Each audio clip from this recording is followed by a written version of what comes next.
start. Okay. I'm Cynthia, and I'm the host of the reality series CPS the Horror Stories. I am not a social worker or an attorney. I am just a mom who has experience with the system as my kids were kidnapped a few years ago.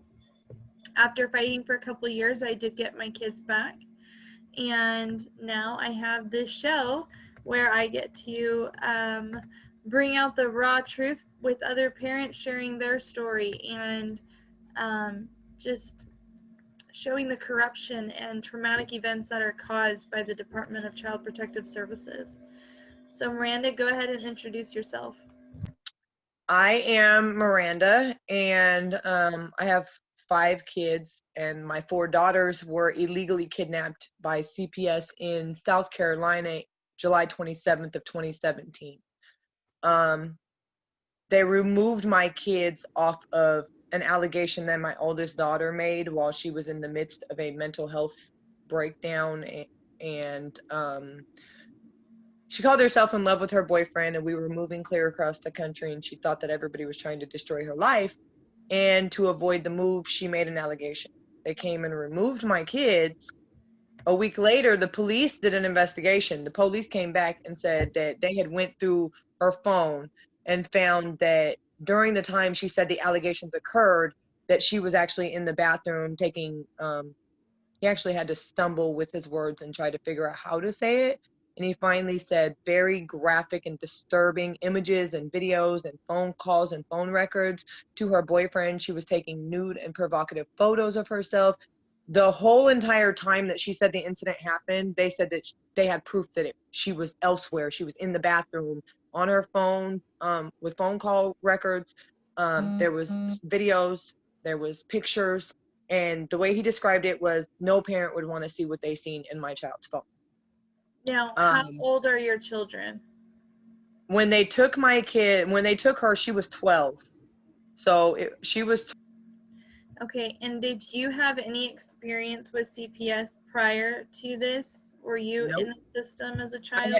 I had experience as a child in foster care, but I had experience of the child. Like, I didn't know really what was going on behind the scenes. I just knew that I kept getting bounced back and forth between these foster homes. And yes, I was in foster care. I was physically abused in foster care. I was tormented by the other kids in foster care. I was sexually raped by my foster father here in Oregon. And he said that it was consensual, and they gave him 120 days in jail. And I'm still trying to figure out to this day as a 34-year-old woman how I as a child was consensual with a 40-something-year-old man. But this is what they said. My mother was murdered when I was 15 years old due to domestic violence. So after that, I legit had nobody, and I was put in the system. And after I was raped that last time and they gave him that time, they left me in the same city. They left me in the same school with his daughters as they're going around and telling all these rumors about me, and they're trying to fight me.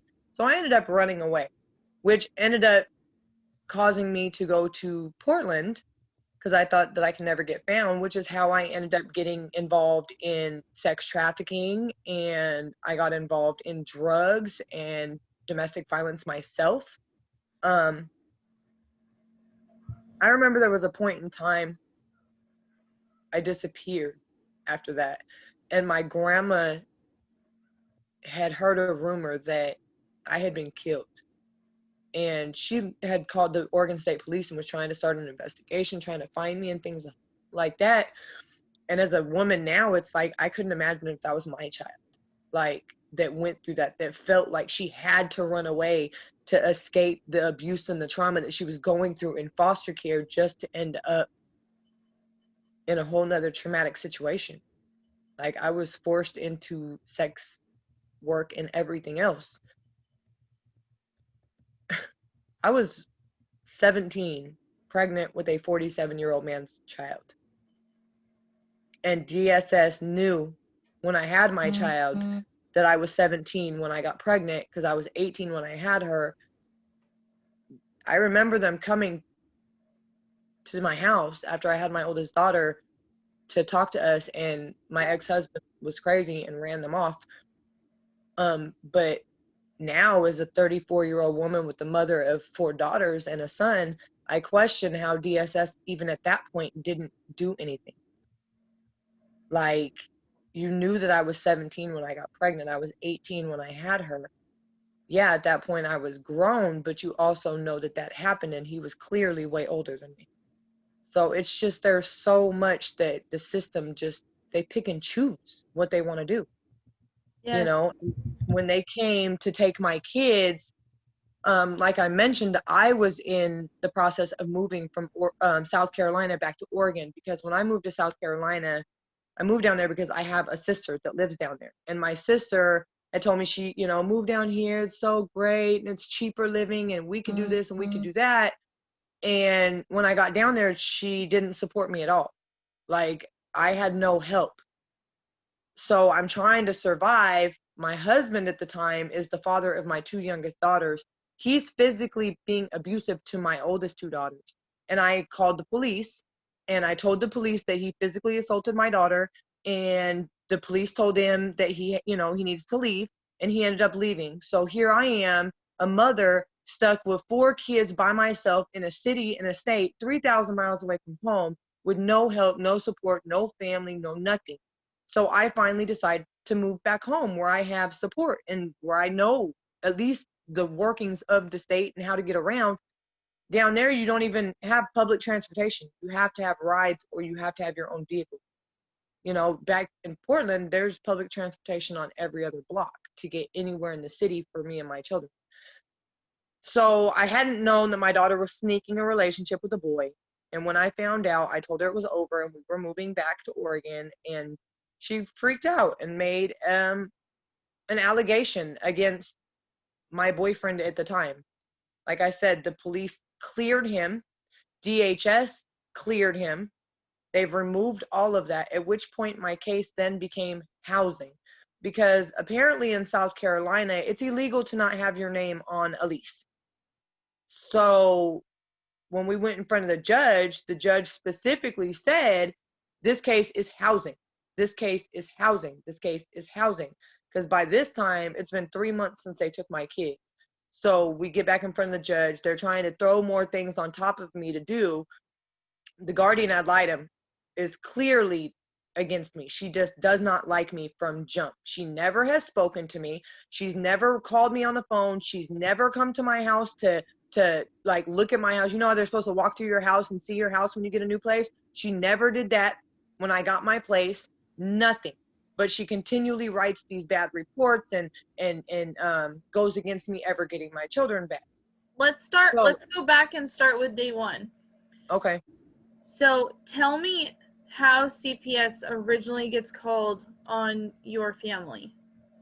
So Thursday night, it was me and my boyfriend and my 4 daughters, and he had dropped us off. He was dropping us off at our hotel. We were staying at, I don't know if you know the really nice extended stay hotels. They're like the tan buildings with the green signs. They're all over the place. They have the whole kitchen and everything.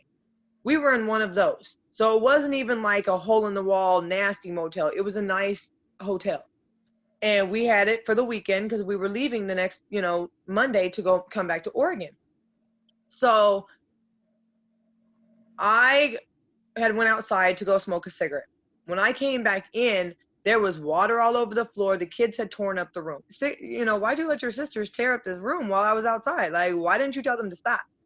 She's just playing in her. I said, you know what, you guys, it's bedtime. Like, it's 10 o'clock. Jamie, that includes you. Give me your phone. I don't know about any other parents, but when you take a teenager's phone, it usually is not a great idea. So she automatically got into her little piss fit.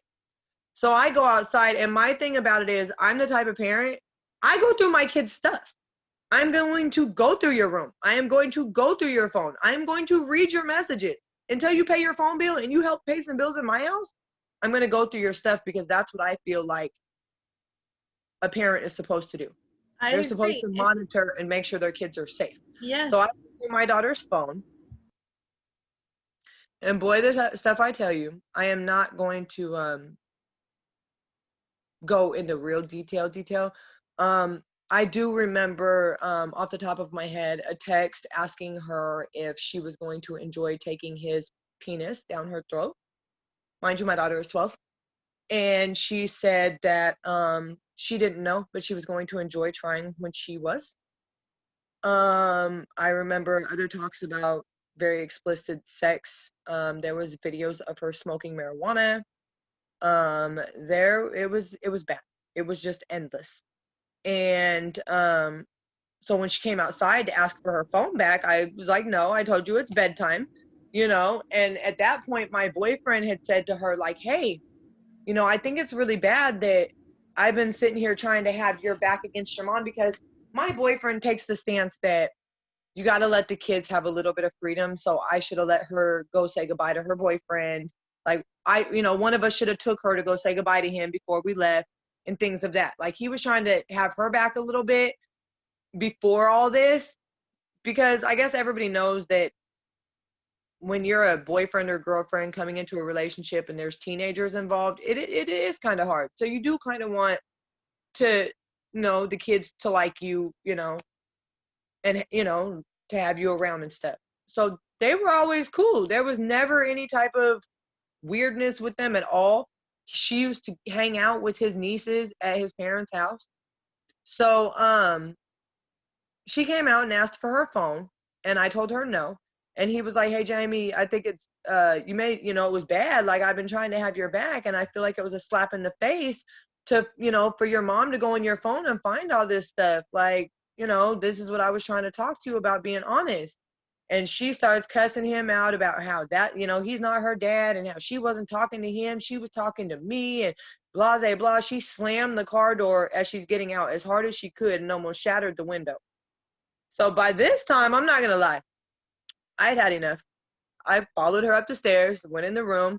I spanked her twice on her butt. Yes, I did. I definitely did. After finding what I found, her mouth, the way she cussed me out, the way she slammed the door, I had just had enough. So I spanked her on her butt twice. I didn't, hurt her or anything. And I told her, like, enough is enough. You're grounded. You're not getting your phone back. You're not seeing this boy anymore. It's over. Like, we're leaving on Monday. We're not pass and go. We're not collecting $200. It's over. You've lied. You've done all this stuff. And she starts screaming, oh, you hate me, and he's the only person that's ever loved me, and the only person I've truly loved, and you're trying to ruin my life, and that's why he touched me. I said, wait, what? Go back. Who touched you? She was like, you're trying to ruin my life, and that's why he touched me. Who are you talking about? And she said, my boyfriend at the time. I said, hold on. What are you talking about?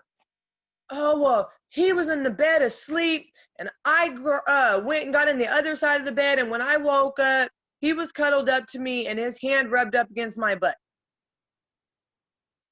I said, Jamie, and mind you, now we're in a hotel room with her 3 sisters sitting here staring at us.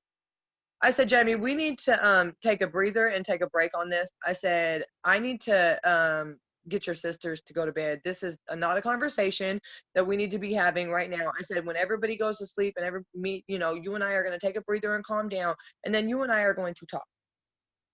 I go out, go over and I start, tucking her sisters in, getting her sisters. She runs in the bathroom and locks herself in the bathroom and barricades herself in the bathroom and starts saying she's going to kill herself.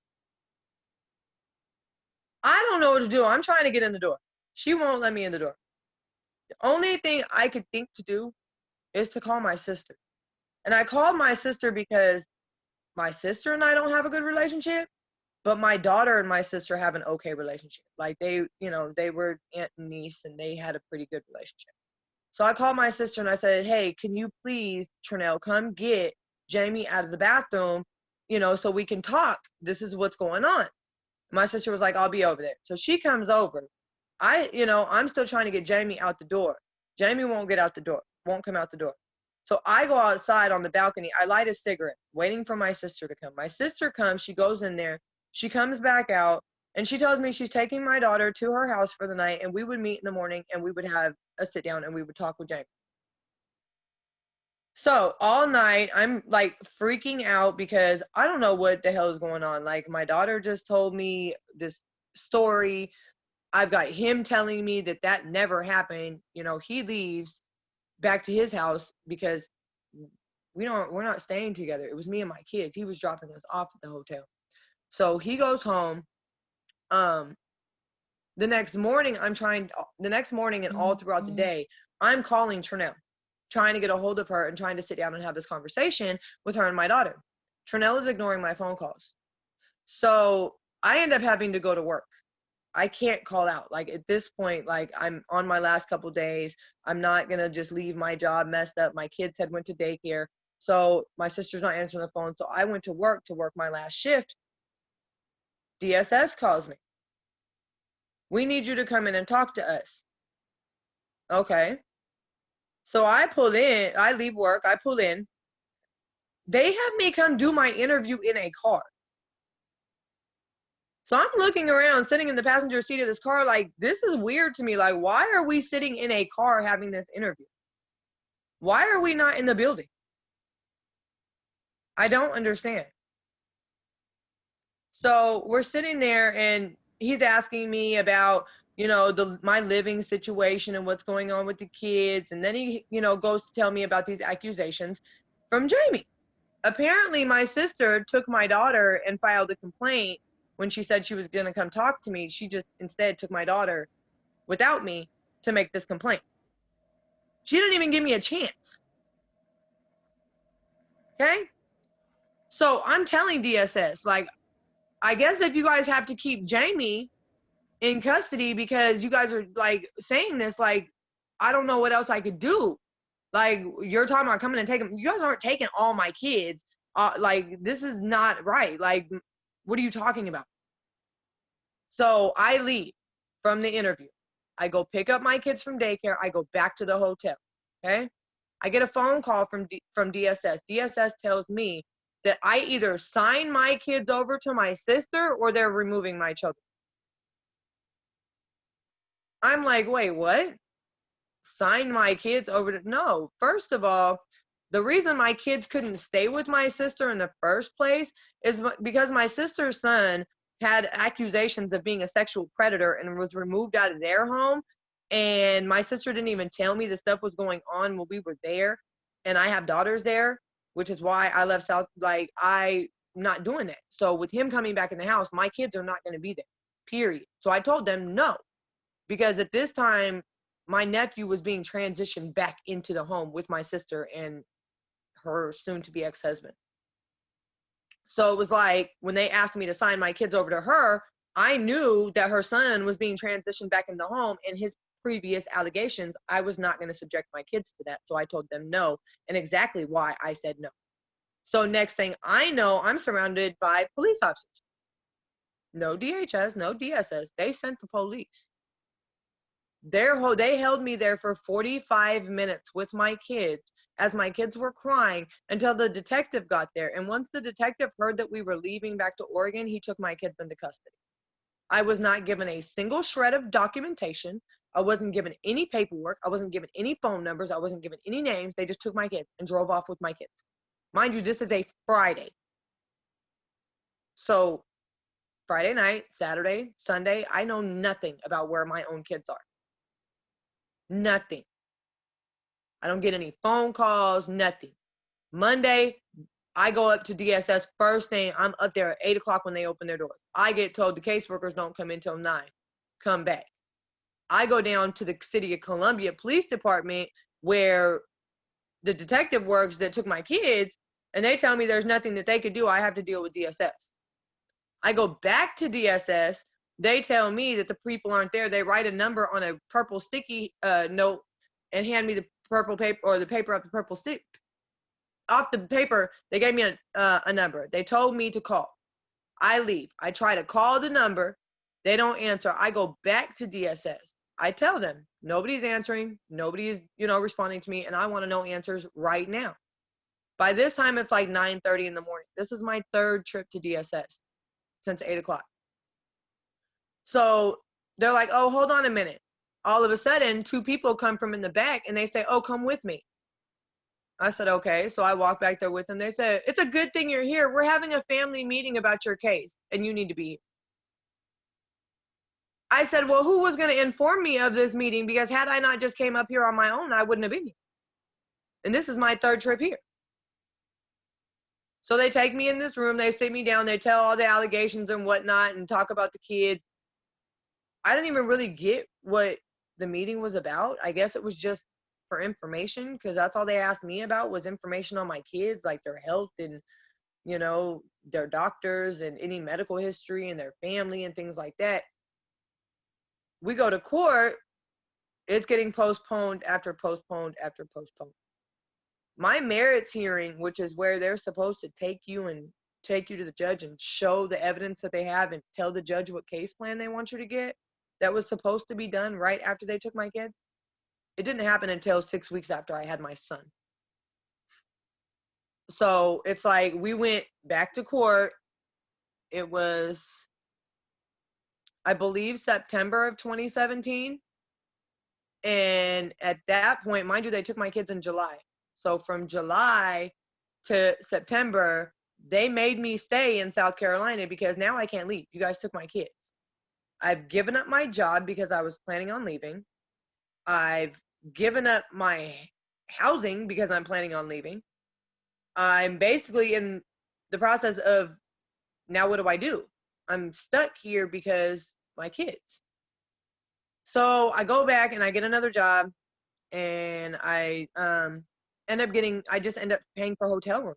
Like, this is how I'm living and having to live, because I don't want to get a whole new house because I'm not trying to stay here. I'm trying to move.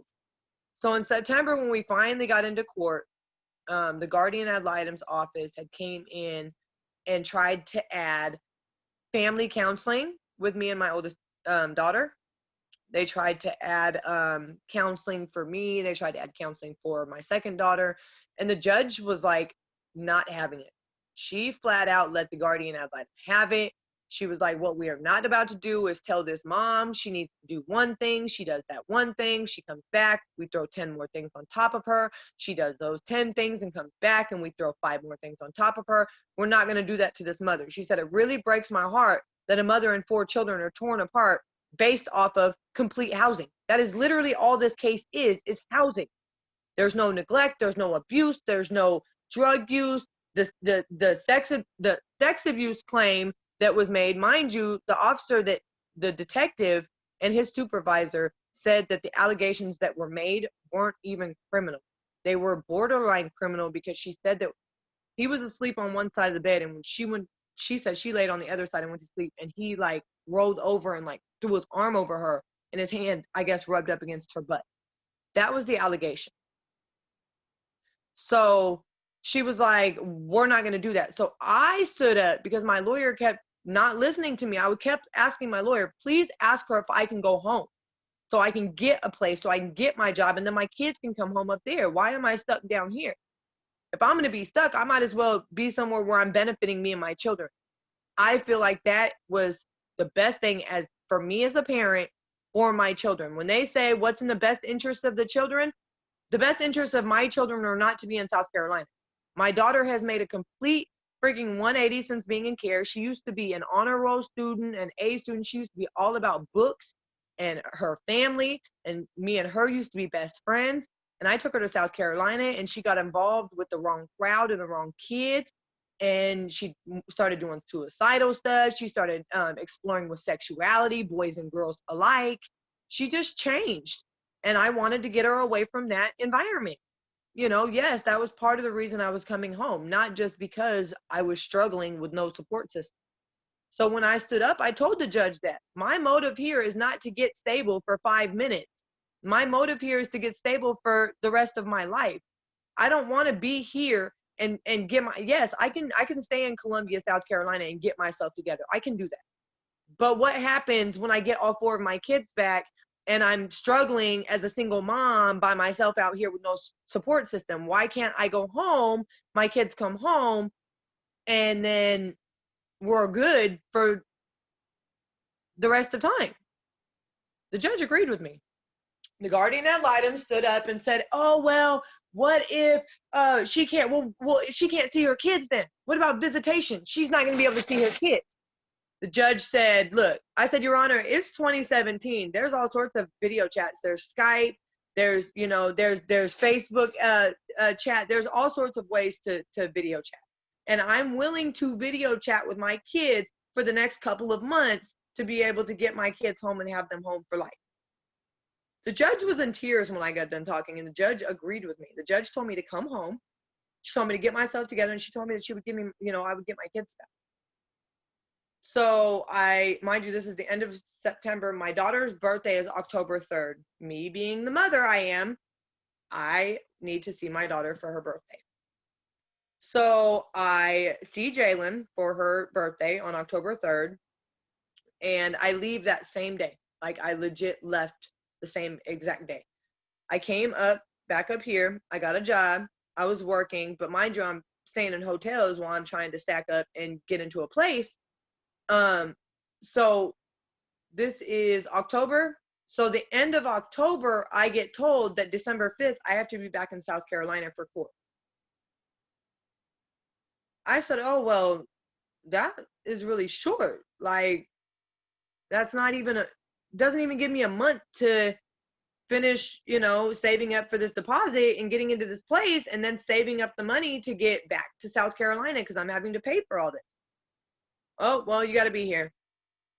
So I'm like, okay, I guess I'm going to have to take the money that I have saved up to get into this house and put it towards my trip back to South Carolina. I'm going to have to try it again when I come back. So I drive back to South Carolina the end of November, and we go to court December 5th. And we are sitting in court December 5th all day long. And they come and tell me that there's 16 people on the docket that we're not going to be seeing.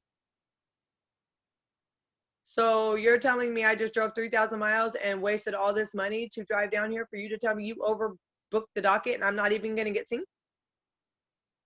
My lawyer said, yeah, that's what I'm telling you. I might have said a few choice words and I left. I'm like, you know what? I'm gone. Now it's December 5th. My daughter's birthday is December 13th. And Christmas is December 25th. I can't just leave December 5th because I need to see my daughter for her birthday and I need to be around, especially for her birthday because Christmas is right after. So I seen my daughter for her birthday and I left right after Christmas I left right around Christmas to come back. I felt bad, like leaving my kids and not seeing my kids for their birthdays and Christmas. Like, you already miss so much when your kids are taken from you. Like, birthdays and holidays are extremely huge, and I don't want my kids to ever say, Mommy missed a birthday, and they have now. But I come back and I get a job, and my boyfriend actually gets 2 jobs, and we're again attempting to get a place. We have money saved up. Here we go, January. We get a phone call. We have to be back in court in February. All right, this is getting tiring. It's just like, what is the point in trying to do this? I am going back to South Carolina for court. I said I give up. I throw my hands up. I give up. I wave the white flag. I'm staying here in Columbia. This is where you guys want to keep me trapped. I guess I'll just stay here until I get my kids back, and then I'll go back home. Whenever they decide that I can leave and take my kids home again. My fear is they're going to give me my kids back and I'm going to be stuck here. And then what? So,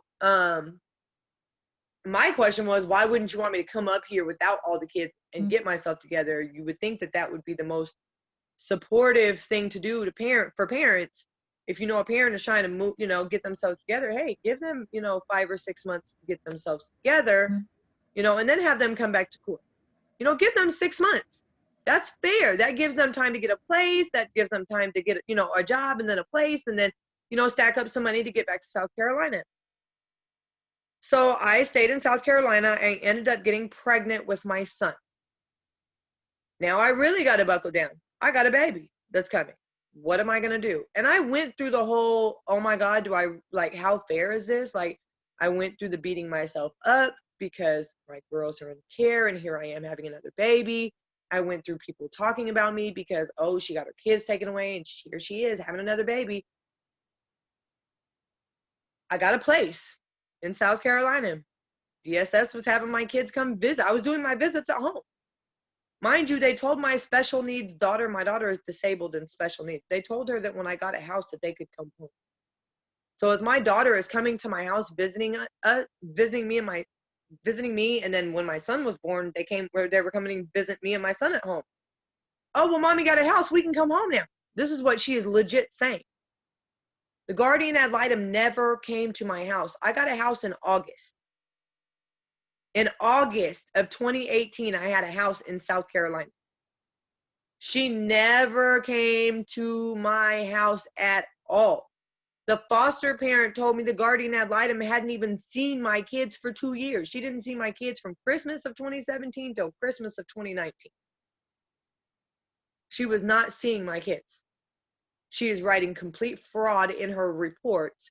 She never, and I called them like, how is she not coming to my house? But every time we go to court, she's objecting to me getting my kids back. And in South Carolina, their thing is everybody has to agree. So although DSS is saying let the kids come home, and although my lawyer is saying let the kids come home, and although my son's dad's lawyer is saying let the kids come home, the guardian ad litem has been that one piece that has been holding my kids because she will not agree to consenting to the kids coming home. And the DSS in South Carolina has literally been trying to give me my kids back since I had my house in August of 2018. We had court in October of 2018 where DSS was saying, let them come home. And the guardian ad litem, oh, well, I think she needs to take parent protection clarification courses because she doesn't know how to, we want to know that she knows how to keep her kids safe.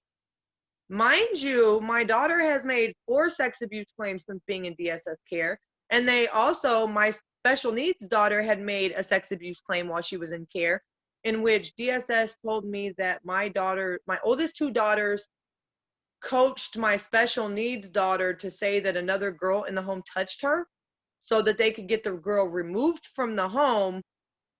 So they said that they had the little girl, or they had my daughter say that the little girl touched her. Do I know what really happened? No. I know that my daughter just made a sex abuse claim, very vivid sex abuse claim, I must say. And they removed her from the foster home and said she was lying and left her sister. And my daughter is still in that home to this day.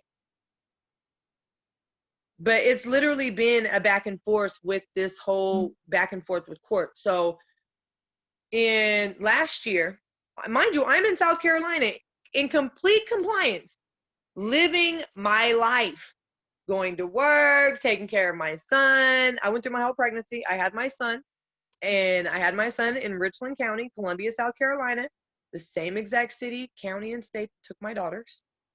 And the caseworker's words to me and my son's dad were, we refused to open a case on him. The guardian ad litem pushed it, and DSS said, no, we refuse. They don't even keep up on my son. Once a year, they'll come and be like, oh, we need to see your son. We're supposed to see him once a month, but they don't call me once a month to make sure my son is okay. So if that's part of your policy, you guys are failing because they've literally seen my son twice on camera since he was born, and he'll be 2 in November. They don't monitor me with him. I have full custody of my son, and there's no monitoring with me at all with him. None. The only time I've ever been asked to do a drug test is when I had him when he was born. There's never been a drug abuse issue.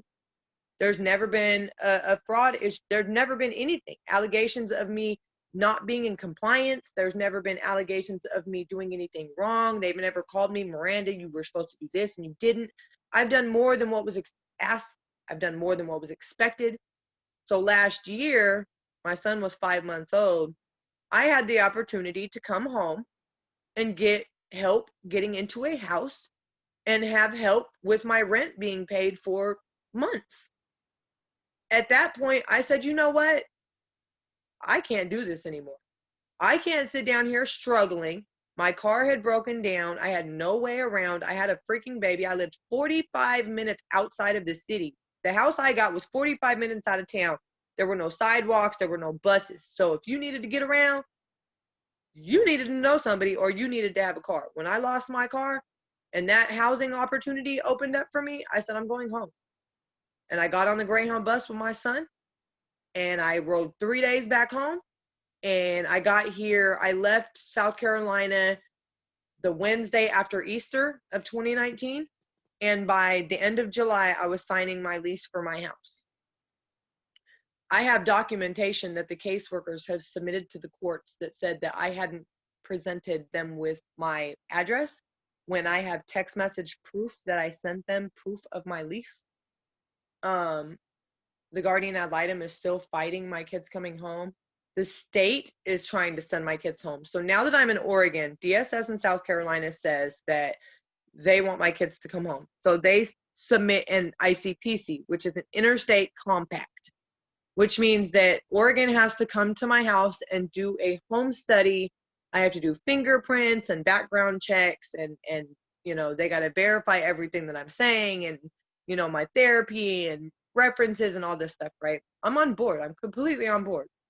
The first time the lady called me, she was like, hey, let's schedule an interview for you to come up here and get these papers for the fingerprints. I said, you there now? She said, yeah, I'll be there in 10 minutes. Before she knew it, I was in her office. So the very first time me and this lady talked, all she kept talking about was denial. Denial, denial, denial. Then every other word out of her mouth was denial. I asked her, like, why do you keep talking about denial? Okay, I'm sorry. Let me back up a little bit. When I first got my house, DSS in South Carolina called the child abuse hotline up here and had Oregon DHS do a investigation to make sure there was no domestic violence in my home, because they found out that my son's dad moved up to Oregon because he wanted to be a father to his son. My son's dad is almost 40 years old and thought he couldn't have kids. My son is his first and only child. He is a very good dad to his son. He moved 3,000 miles to be a father to his son. So they called, and mind you, when he moved up here, he was 100% adamant against us being in a relationship. So this is what's funny. As soon as DSS knew he was coming up here, they called and did a DV report. You know, that we want to make sure there's no domestic violence. The worker comes to my house. I wasn't home. I was leaving work when he called me. And I was like, I'm coming right now. He was like, no, we just got, nope. I want to talk to you right now. I'll be home in 10 minutes. He was actually shocked. Like, I think it shocked him because I didn't schedule because I needed more time to clean my house. I didn't schedule an appointment with him to give myself some time to prepare. I told him I'll be home in 10 minutes and I want you at my door so we can talk. Because I'm not about my son. Nope. We're gonna discuss. We're gonna talk. I'm not worried. I'm not scared. That's one thing about me. When DSS comes knocking, I'm not one to cower in the corner. Like, I'm going to take you head on. And I believe that's why I go through what I went through with my case. I believe if I hadn't been so vocal, it wouldn't be so bad. Because what I was told is my case is not built off of facts anymore. My case is going off of personal feelings and emotions from these workers. So the worker came. By the time he was done, him and I were talking about how to get my girls home. Like, he was like, oh no, I'm going to go talk to my supervisor. We're going to figure out what we can do. This isn't right. You deserve to have your girls. He was like, he was like, you're a great mom. So him and I, you know, cases have to be open for a while. So he and I had a case open, and he, you know, I would call in and check with him. He would call me and check in with me. He'd pop up at the house. Hey, Mark, how you doing? When the ICPC got requested, he was told to close his case because you can't do an ICPC with an open DHS case. So Mark was instructed to immediately close my case. Mark was also instructed not to help me when it comes to getting my girls back. Because he said he was going to write me a statement and everything to send to South Carolina. His supervisor said no. He got completely shut down. In fact, I don't know what happened to him. I don't know if he still has his job. But when I called his voicemail the last time, it said to call his supervisor. So it kind of made me wonder. But he told me when he closed his case, if my ICPC got denied, to sue the state of Oregon because they had no legal grounds to deny my ICPC. Because I asked him, like, what happens if they deny me, Mark? What if they find? He was like, Miranda, there's nothing to find. He was like, you are good. If they deny you, you need to sue them. They have no legal grounds. He also made sure that I had a copy of his closure report, which said I was a great mother. My son was perfect with his milestones. My son's dad is a good dad. Yes, we may argue like normal parents or, normal, people, but we are doing our best to learn how to like co-parent effectively. We're not perfect. We argue, we fight like normal people. Like, it happens. And he knew that. So he made sure I had the closure report, which I have. So as the ICPC is going on, I am contacting the caseworkers who's doing my ICPC. I'm contacting her supervisor, Vera James, and telling Vera James, look, something's not right. Why does she keep talking about denial every single time we talk? The very first time we ever talked, that's all that lady kept talking about was denial. And I just had an Oregon DHS worker that had a case and told me I should be okay. I'm doing everything. I've got a job. And not only did I have a job, I started working at Jack in the Box in November. And by the end of December, I was in their system as the restaurant manager, the boss. I handle the schedules, I handle the orders, the inventory, the any conflicts in the store. I handle everything. I am the boss to everybody in the restaurant. So in December, she calls me and tells me that there was supposedly some benefits that I had applied for when I moved up here, and that my son's dad was the person that was listed in on the thing. And I was like, no, he wasn't listed on that thing. Because when I came up here, they asked me if I had ever been in a domestic violence relationship. I had been in a domestic violence relationship in South Carolina because me and my son's dad, like I said, when he moved up here, we were not in a relationship. He and I were co-parenting. He moved up here to co-parent. Me and him have been on and off for 4 years. There was somebody besides him that I was running from also when I left South Carolina. So when they asked me, I said, yeah. And I told them his name. And they said, well, is that your son's dad? I said, no, his name is such and such. So in December, when she came and told me that it was my son's dad that was listed, I said, hold on, let me go back and talk to the worker that I got, the benefits from and see what's going on. I call her. Mind you, by the time she gets back to me, it's the beginning of January. I don't know if people know, when you talk to DHS caseworkers, they write a note in your file about what they talk to you about, and it has a timestamp and it has a date stamp, and they go into detail about what they talk to you about.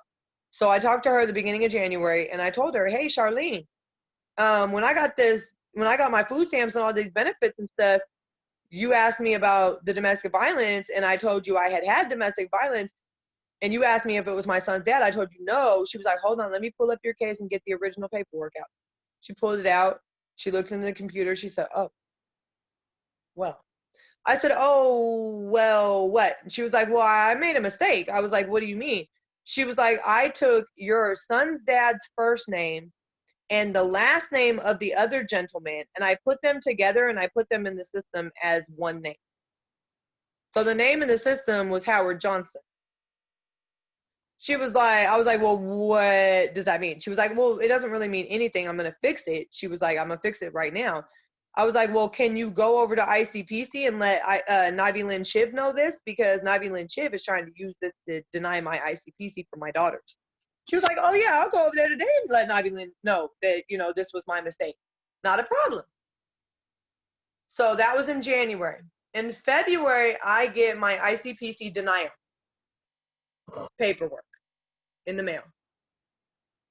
In this ICPC paperwork, not only did she say I'm not in therapy, which I then went to my therapist, who happens to be the clinical director of LifeWorks for the city of Rockwood here it's in Gresham.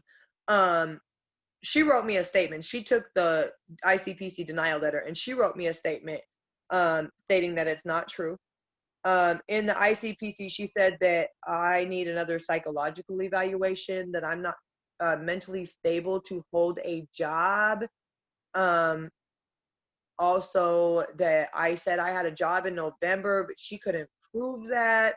Mind you, I had a job. Like I have paycheck stubs. I have, they can call HR, call whoever they need to call.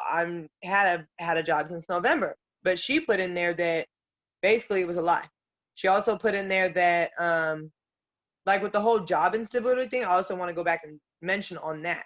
When I first moved back to Portland, I got a job making $9 an hour working at Voodoo Donuts. Just because it was a job. When I first moved here, I just wanted a job. I didn't care where it was. The first place that said be here to work, I was there to work until I found something better. Because again, as a mother, that's what you're supposed to do, is make sure your kids are provided for. I had my son with me. I had to make sure my son was good. So getting a job wherever it was, I didn't have a week or two to, wait for interviews to go through. I'm going to work a job, go to interviews, and keep finding something better until I do, and then I'll quit this job, which is exactly what I did. I went from making $9 an hour to making almost $20 an hour working at Jack in the Box. But that made me mentally unstable in her eyes, and that's what she put it in her ICPC. She also put in the ICPC denial that I am not suitable to protect my children because I said that Jamie and Jalen convinced Mark Haley to lie about being sexually abused. That happened in DHS care.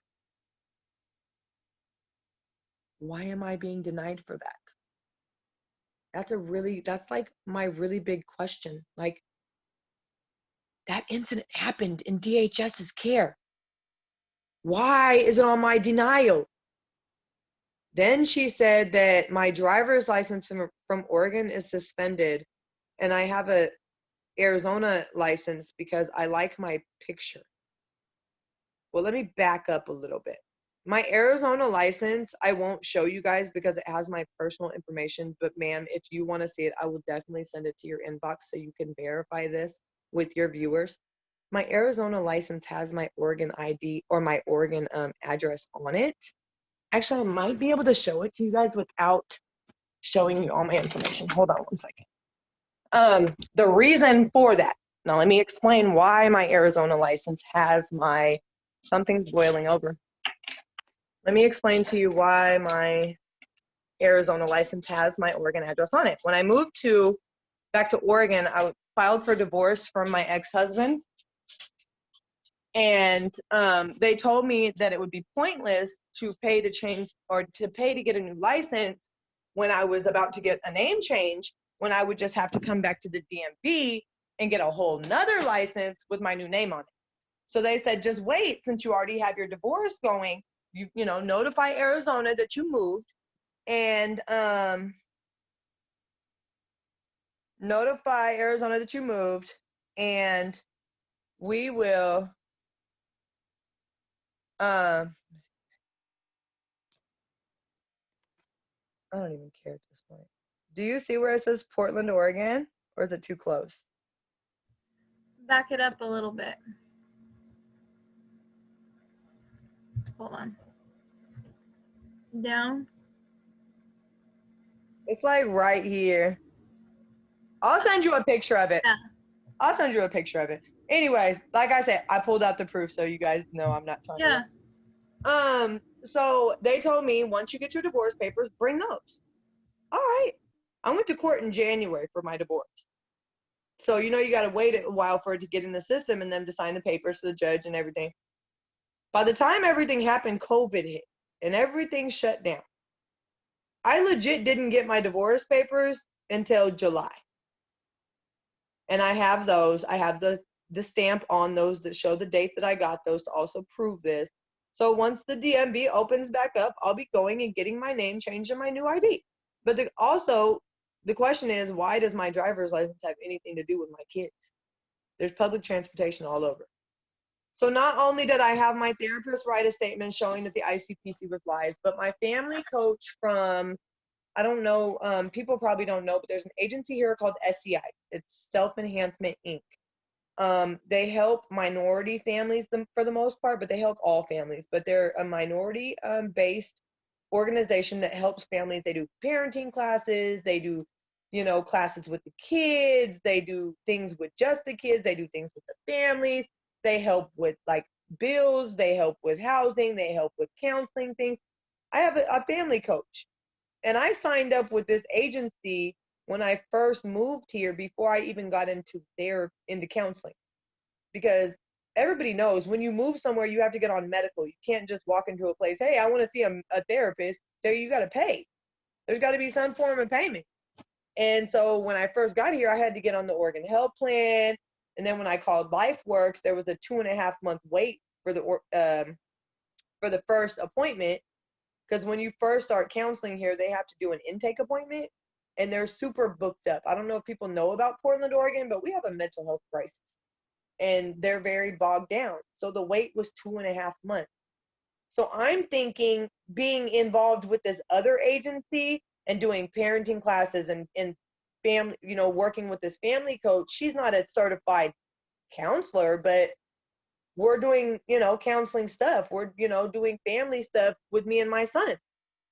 She wrote me a statement showing that the ICPC is lies. I have been going and doing protest. I started doing protests at DHS buildings, and I happened to be doing a protest outside of the DHS office on 122nd and Gleason here in Portland. And one of the big wigs happened to be there that day.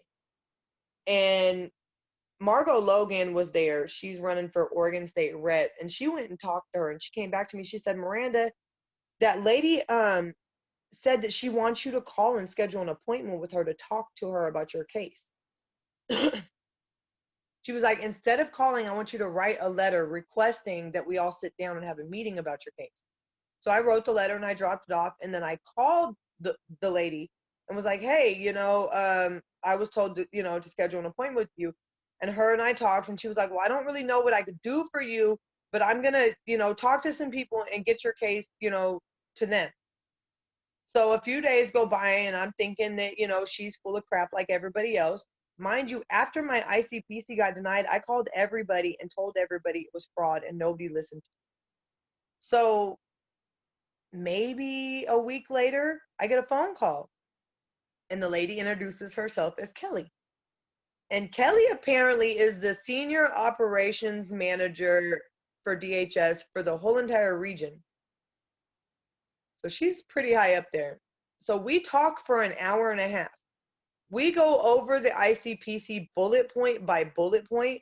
And when I tell you that every single bullet point on the ICPC denial is a lie and is fraud, and she admitted it, she then ordered an immediate meeting with the ICPC supervisor who signed off on the ICPC denial, which I told her really meant nothing to me, because the ICPC supervisor was in on the fraud, because I was in touch with Barrett James the whole entire time I was going through the ICPC process and voicing my concerns and expressing my complaints, and she didn't care.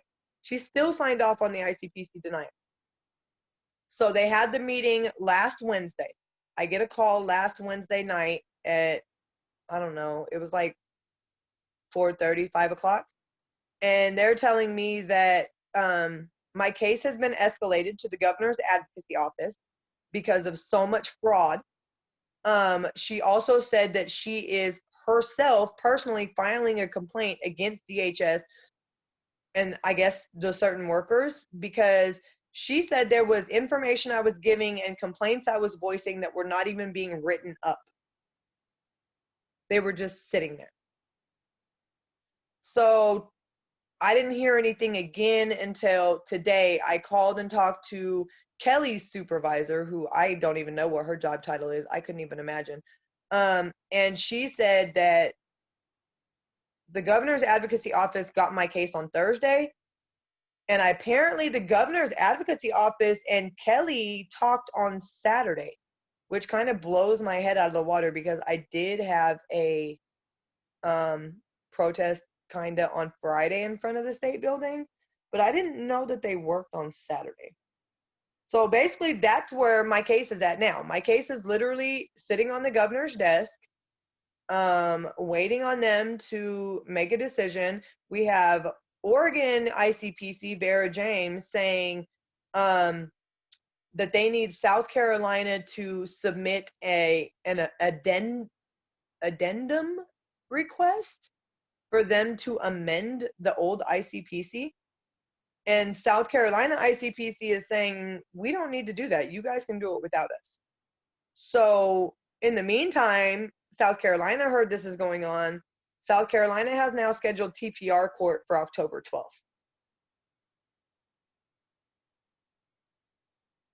Oh, and the ICPC is only for my youngest two daughters. They're saying my oldest two daughters don't want to come home. My second oldest daughter was all for me for the first 2.5 years of the case. When her and her sister got put on me, I turned into a horrible mother. I'm not a good mom. My oldest daughter says that she now says that I fed her salad and water every day. I bought her clothes that was too small for her and called her fat every day of her life. Mind you, I've went through my Facebook and you can watch my kids grow up. Not on this Facebook. I can send you the link to I'm in Facebook, Jeff. But I'll send you the link to it. You could literally watch my daughter at 10 years old could make a 4-course meal. I used to have so much food in my house. I was literally the food pantry to my friends. I wouldn't be surprised if some of my friends got on this live and told you, like, the clothes, my daughter used to steal my clothes. Mind you, I'm a lot smaller than my daughter, and I used to tell her, stop squeezing into my clothes. Not only are you going to stretch my clothes out, but you're going to give yourself a yeast infection. Like, that's the most I would tell her. Like, and I feel like that's me being a good mom. Stop stealing my size 3 pants, size 5 pants, or size 6 pants, squeezing, and you're a 10 or 12 or a 14. And then she went and told them, oh, we've lived in cars our whole life. Like, everything, my oldest daughter, and it doesn't matter. And basically, because they don't want to come home, they're just not going to, I don't know what's going to happen next month on October 12th. I honestly don't know. I feel like we went to TPR court February of this last year. I'm sorry, I forgot to tell you that. We went to TPR trial February of this last year. My youngest two daughters' dad has never been involved with this case at all. Never answered phone calls, never attended meetings, never had visits, never nothing. Okay? I walk into court in February. My ex-husband is sitting in the lobby. And I did a triple take. Like, I think I fell out the bed and bumped my head. Like, something is going, like, I'm going crazy. I'm mentally losing my mind right now. And I literally was like, it was really him. He flew all the way from Oregon to South Carolina, apparently, out of nowhere. We are in the courtroom. The caseworker is testifying. Her name is Miss Ocean. She's on the testimony stand for an hour to an hour and a half, and literally every single time the state's lawyer asked her a question, they had to ask it to her 5 or 6 times until my lawyer stood up and said, hey, she's already answered that. Stop badgering her, move on. Because she was literally testifying for me. All of her answers benefited me. The judge was like cocking his head to the side, like, this is not what. So when she was done testifying, the judge said, he looked at the state's lawyer. He looked at the guardian ad litem's lawyer. He looked back. He said, we are about to do a 10-minute recess. He was like, you guys need to do some talking. Because this is not the case that I thought this was when you guys stepped foot in my courtroom. You guys need to talk. 10-minute recess. I go downstairs to go smoke a cigarette. I come back upstairs. They have my lawyer in chambers. They come back and tell me that my ex is so sick because he's over here coughing and gagging and acting like he's so sick, I guess to get sympathy, like, oh, he came clear across the country sick as a dog for his kids. You don't get sympathy because you haven't been here for the last 3 years. Like, all of a sudden you show up, and not only do you show up on the worst day ever and ruin everything. The judge declared a mistrial because my ex was so sick. My lawyer then said, okay, well, can you take jurisdiction over this case? That way, when we come back to court, the caseworker can't change her testimony. The judge refused. I was winning. Every lawyer in that room, in that courtroom, walked out and said I was winning. Now I have to go to court via WebEx next month. So I'm just, I don't know. Like, I'm sitting here hoping that the Oregon governor's office overturns their ICPC in time so at least my younger two kids can come home. But then it's still a battle for my older two daughters. And at this point, it's so much parental alienation. They put a no contact order on me with my oldest two daughters because my oldest daughter tried to physically fight me at a DHS visit. And they said that I needed a psychological evaluation. And that, so the judge put it on me until I got the until I got the psych eval. The psych eval was done 2 weeks later, and the damn, the RO has been on me for over 2 years now. So, I mean, the things that these people do, the things that they tell these kids about us. My daughter's best friend sent me screenshots recently. It was a couple months ago. My daughter has been having unprotected sex with grown men and having pregnancy scares. She was also trying to buy $60 worth of marijuana.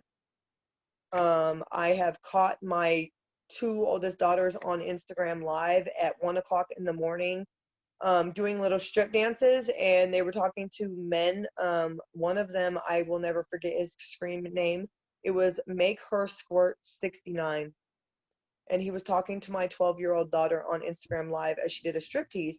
And I sent that information to DSS, and I was blocked off my kids' social medias.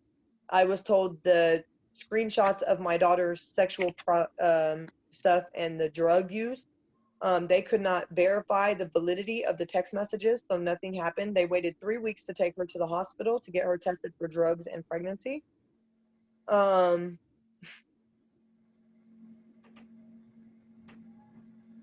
The things that go on with these kids, my daughter made a post on Instagram for one of her foster moms. She's not even in the home anymore. The foster mom has my second oldest daughter, at this point. But she had told her happy birthday, and the foster mom got on her page and was like, oh, I've always prayed for a daughter and I never knew when or how, but I knew one day I would, and I knew from the moment I laid eyes on you and Jalen, you guys belong to me. Mind you, my kids went into her home as a temporary foster home. She's buying them Jordans and iPhones and letting them rip and run and have all the freedom in the world. My daughter just said that she was laying in her bed and some man came in her room and put his mouth on her vagina. They removed her, called her a liar, and left Jalen in the home. Jalen is still in that home to this day.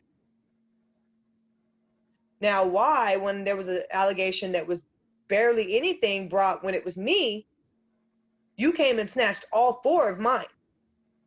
But this foster mom had a sex abuse allegation that was way, way worse. And not only do you leave my child, but she's still a foster parent?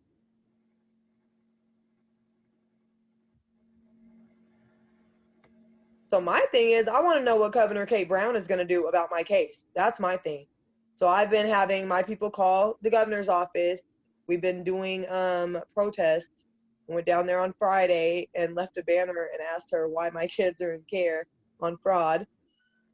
I was supposed to go today, but only 4 people said they were coming. So I'm trying to plan it again for like next Friday. I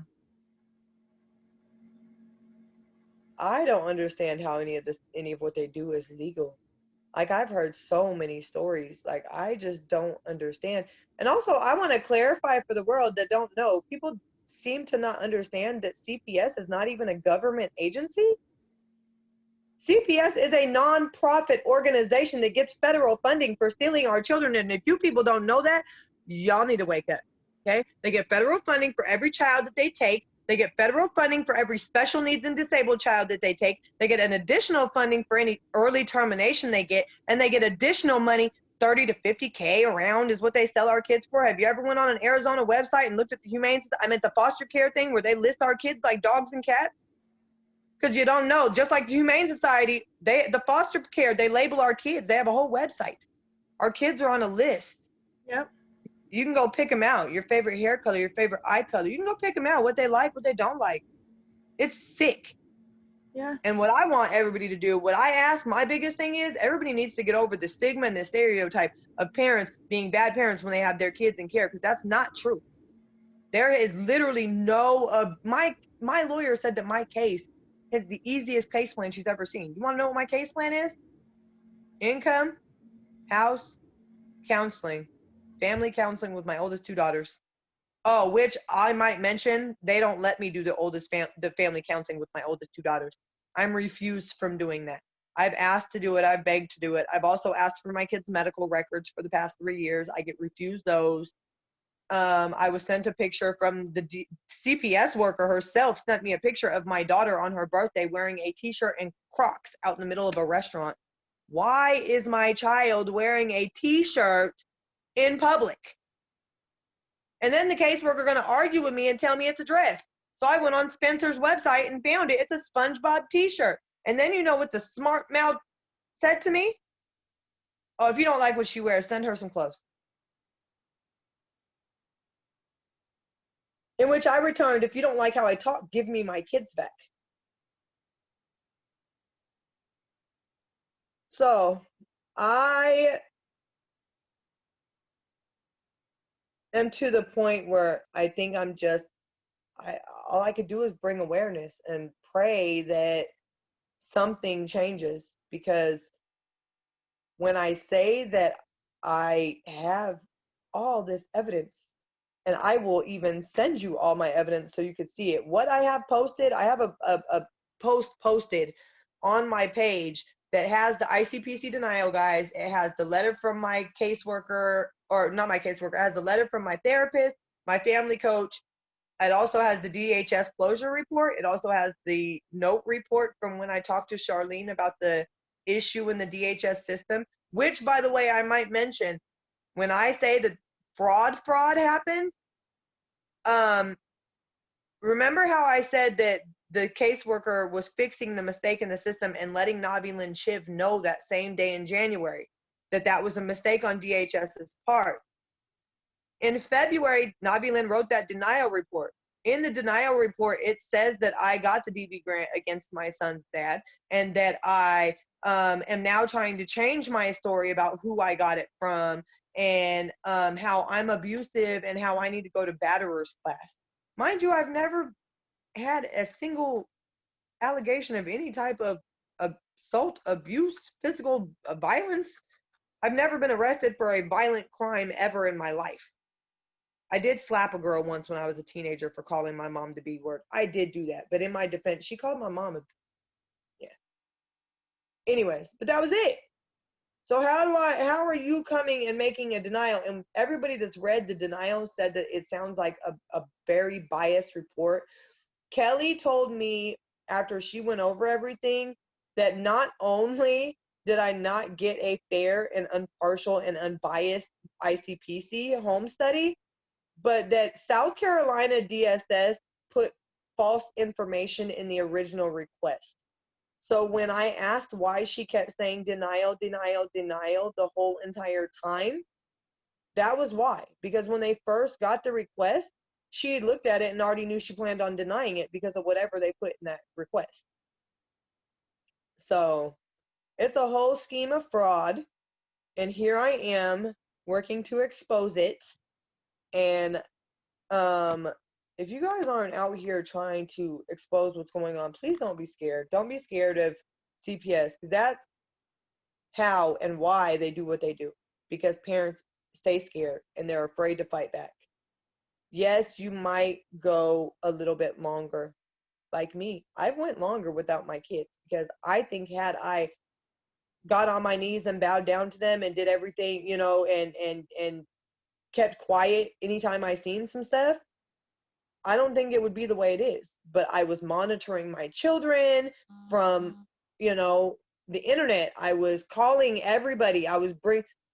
When I say I call people, I have a relationship with Michael Leach's office, which is the director of DSS in South Carolina. They know me. They know my voice. They know my case. The higher ups in Oregon, they have an email thread chain with just my name and my case. Like this is the type of stuff we need parents to stand up. We need parents to come and tell their stories. But also, I'm going to say that if you're a parent that's out here that's not doing what you need to do, you need to follow your case plan. You need to get help. Go, get yourself into therapy. Do everything you can to show these people that you're trying to change. Because there's people out here that'll fight for you. There's people that are out here that will stand up and scream for you and make noise for you. It's just the system is disgusting. We don't have proper and affordable legal counsel. My attorney is an ex-GAF. Just an ex-GAF. Don't know how far I expect to get with her. We don't have jury trials. And another thing, why is there such a huge differential between criminal law and family law? How can the police say, hey, you didn't do this, but DSS can come and say, well, our burden of proof is lower, so we're going to take your kids because of this allegation, even though the police said that they didn't have enough evidence, because their burden of proof is a lot higher than our burden of proof. We need to get some change, because my special needs daughter just started her period, and she should have been with her mother. And because of a fraudulent ICPC, my daughter started her period in care. And my daughter has a super rare disability. My daughter has radial ulnar synostosis in both of her arms, which means that her elbows are fused. So how we can do this, my daughter can't do this. Her hands are stuck in a downward position facing the ground. They said the only thing that they could do for my child was cut her left arm completely, sever it at the elbow, rotate her arm to where her arm is facing her thigh, and then plate and screw it. But I, as a mother, can't do that to my child. I feel like my daughter has grown up an amazing young woman. She doesn't let her disability stop her. She does everything that she wants to, and she doesn't let anybody stop her, So I didn't want to do that to her. Having to readjust and relearn life, but it's not fair that my child is sitting in this foster care going through what she's going through on top of what she already has going. It's just not fair. They have a foster mom that feeds my daughter freaking fast food. My kids eat fast food every single day of their life. For the last 3 years, she takes them to eat fast food every day. Are the kids together in one home? They have tried to put the 3 younger ones together in the beginning. Was physically violent to the younger 2 and was being mean to them, so the foster mom had her removed. Then my kids have come to visits with head lice numerous times. My daughter came with a busted lip and said some boy hit her in the lip with a swing. They've come with rashes. I did get partial medical stuff for my youngest 2 kids. They've had scabies in foster care, just all sorts of stuff that they've never experienced before. And they're experiencing this all off of fraud. Why, if my case is housing, is my kid not home? And your son has been left with you, correct? My son is with me. I have full custody. My son has been with me since the day he was born. My son was born November 26, 2018 in Richland County, South Carolina.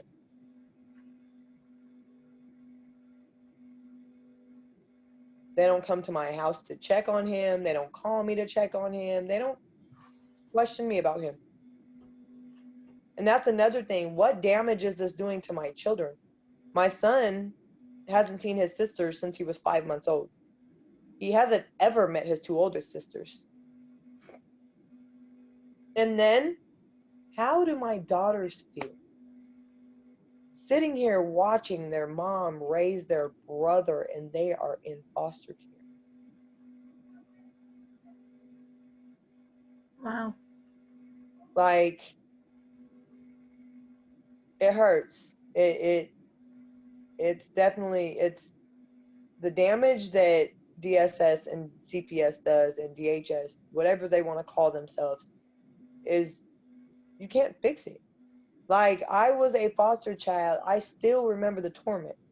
I remember wetting the bed when I was a kid. I remember having to carry cinder blocks back and forth across the yard at 5 o'clock in the morning in freezing cold while there's ice on the ground because I wet the bed. Or them putting eggnog in my cereal and me telling them I don't like eggnog, I don't want to eat that, and them leaving it there all day and trying to force me to eat it the next day. Or the physical beating, or the kids when they jump on you, or the kids doing things and then blaming you. I remember one kid put a fork down the toilet and it got blamed on me, and I got the ever living hell beat out of me. And I was like 11, 12. How often do you get to see and talk to your girls? I don't get to see my oldest two daughters at all. Last time I actually was allowed to visit them was summer of 2018. I seen them in court in February. My oldest daughter, we were allowed to go in a room with them. I was allowed to go in a room with them to hear what they had to say. My oldest daughter told me she loved me, and that she said she forgave me and that she would come find me when she turned 18. And my second oldest daughter has literally been turned against me. This is a child that when she first got taken, I have on document her saying, my mom did nothing wrong, leave her alone, she did nothing wrong. My daughter was sneaking phone calls to me. She was calling me from school. She was calling me from neighbors' house. She was using her friends' phones, calling me multiple times a day. Mom, I want to come home. I love you, blah, blah, blah, blah, blah. They put a no contact order on me. The foster mom told DSS that I was calling Jalen and I had to literally either go to jail or tell the truth. No, Jalen is the one that's calling me. At that point, Jalen hates me. She wants nothing to do with me. I don't know if she got in trouble. I don't know if they took her phone away. I think they took her phone away for a while, is what really happened. But after that, she wants nothing to do with me. It's completely, I hate her. She was never a mom to me. She's been horrible. Everybody's abused me. And that hurts. Like, how did you go from being so pro mom to hating me and saying all these horrible, and the thing about it is the things that she's saying now are the things that Jamie is saying. When they moved Jamie in the foster home with Jalen, that's also the same time that the no contact order got put on me and all that stuff went down with them trying to, they actually filed contempt charges on me. The guardian ad litem's office filed contempt of court charges on me for calling my daughter when my daughter was the one that was calling me. And that was the same time that they were moving Jalen in the home, or Jamie in the home with Jalen. So all of this stuff transpired, and then all of a sudden, Jalen just stopped. She wanted nothing to do with me. One day, she just didn't want to come home anymore. They said she had a meltdown, talking about she was scared to come home. What? You had to restrain her because she was scared to come home, because she thought about coming home and was scared to come home. Oh, what? Where is this coming from? Just yesterday, she loved me and wanted to come home and couldn't wait to come home. What did you guys do to my child? And honestly, I don't feel like the damage that they've done with my oldest two daughters will ever be fixed. I think maybe when they get grown, we can come around and try to make some repairs to our relationship. And that's why, as bad as it sounds, my lawyer told me I have to focus on getting my two youngest daughters home. Because forcing my two oldest daughters to come home, they say, and that was another thing in the ICPC denial. She said she denied me because I'm an unfit mom because I'm still fighting for my kids even though I know they don't want to come home. That's part of her denial. She also said that I said that I don't love my son because I don't have my daughters. I said that is not what I said either, and I'm going to clarify for the world. It is very hard to raise one of your children and have other kids in care. It's hard to be able to love this child and not be able to love the other kids. It's heartbreaking to know that when my daughters want me to hold them and love them, I can't do that for them, but I can do that for him. I understand. It's hard. I can't even imagine being put in that position to have one or more children with me. And let me just go back. I had said something earlier, but I forgot to mention it. So merits hearing is like, I don't know what other people call it in other states, but in South Carolina, a merits hearing is where they take the evidence that they have to the judge to show why they need a case plan, why they need a case, why they should be allowed to order this family to do these services, right? My kids were taken July 27th, 2017. My merits hearing was not done until January 5th, 2019, 6 weeks after my son was born. And do you know why that happened? Why I finally agreed to the merits hearing and the case plan? Not only did my caseworker say it would be the easiest way to get my kids back, but because if I said no that day, judge could have removed my son. They would have took my son from me. Well, the judge might be in a bad mood, and they, she could take your son. I said, well, what if the judge just gives me all 4 of my girls back because they realize that you don't have a case? And this is what I told them. They said, well, then DSS can say that because your oldest daughter doesn't want to come home and she's going to flip out, that we're going to let the kids come home, and then we're going to come remove all 5 of your kids on a new case. I didn't even read the merits hearing packet before I agreed to it. My lawyer didn't let me see it. I literally was bawling in front of the judge as I said yes to this shit. Excuse my language, but that's what it was.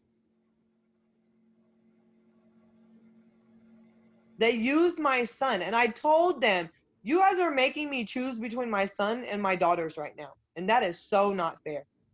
Because I feel like had I took them to trial that day, or I would have fought them that day, I had a chance of getting my girls back.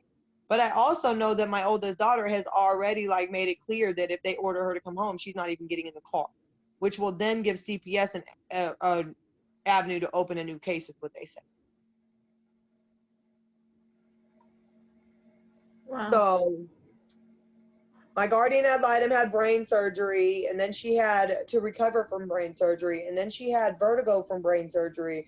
So she's postponed all the court dates for 2020, damn near, and almost 2019, that last half of 2019, and this whole part of 2020, to the point where the judge was like, well, she can't be here the next time. We're going to find you a new GAL. But my thing is, why are you guys requesting for TPR on the length case when it's your people that are making the case be extended? It's not my fault that lady had brain surgery. Never mind. I would have said something else, but I won't. It's not my fault she had brain surgery, or she had to recover from brain surgery. That's not my fault. I'm sorry. I really don't care. What I care about is my kids.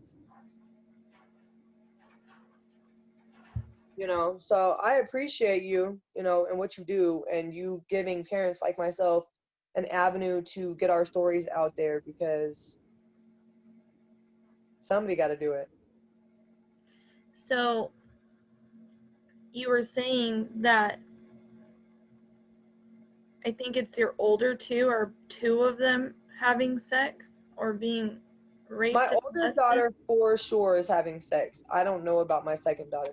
My oldest daughter is I got text message screenshot of a conversation between her and her ex-best friend, where she was saying, I had sex last night and he nutted in me, and could I be pregnant? Oh yeah, it's descriptive. I'm sorry. I didn't mean to. Yeah, it's descriptive. No, I got you're fine. $60. I got $60. Will your sister still get me that weed? I'm gonna have my cousin drop me off at the mall. So your foster parent just lets you just go wherever, you could just go wherever. Because when I was in foster care, I couldn't even go down the block. I wasn't even supposed to go around the block. I was supposed to stay in eyesight, supposedly. Maybe it's because I was labeled a bad child. I don't know. But my daughter's allowed to rip and run the city. My daughter's been having sex. Her best friend messaged me and was like, your daughter's out here effing grown men. Someone lied about being abused. That was the message her best friend sent to me. Exact words. Your daughter is out here effing older ends, and she lied about being abused. And my thing is, my daughter has gotten so much love, attention, and coddling, and all this stuff from people around her. She's not going to come back now and say anything different than what she's already said. Right. She's just not. And I don't blame her for that. Like, when you start about, like, she's literally like uprooted everything. Like, all four of her, all three of her sisters were removed because of the allegations. Like, it's a lot. It's a lot. It's a lot, and I also will add that I believe that the allegations were made because she wanted me to break up with him, because he was cheating on me, and she seen me cry behind him a lot, and it broke her heart to see her mom hurting. So I understand that. You feel, and it's just like, my thing is, the blame isn't on the kids. The blame is on the system, because the system has not tried to reunify me with my children at all. Right. Or even support you in some kind of way. The judge in September 2017 told DSS that they needed to give me any help I needed to get into a place. DSS told me, we don't have anything for you. They didn't help me do anything. Nothing. Nothing. I came back to Oregon. I'm in a 3-bedroom, 2-bath house where I've been for over a year. So you're in Oregon. You're in Oregon right now? Yep. And your girls are all in South Carolina? And that's another thing I've asked. Why can't they transfer my case to Oregon? They could do that. Yes, they could. They could transfer my case and transfer my kids to Oregon, and they won't. Why? I don't know. That's a really good question.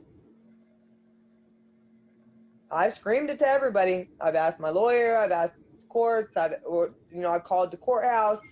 I've talked to, other lawyers. I've talked to DHS workers. I've talked to DSS workers. I've talked to everybody I can. I don't get anywhere.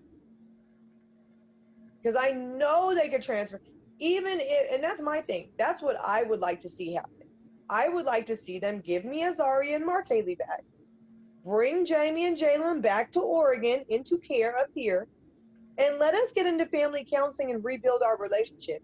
I'm not the type of mom that's saying, because I feel like they've been, the relationship that between me and my daughters have been so damaged by the state that there is, like, forcing them to come home is forcing them into, my oldest daughter has threatened to kill my son.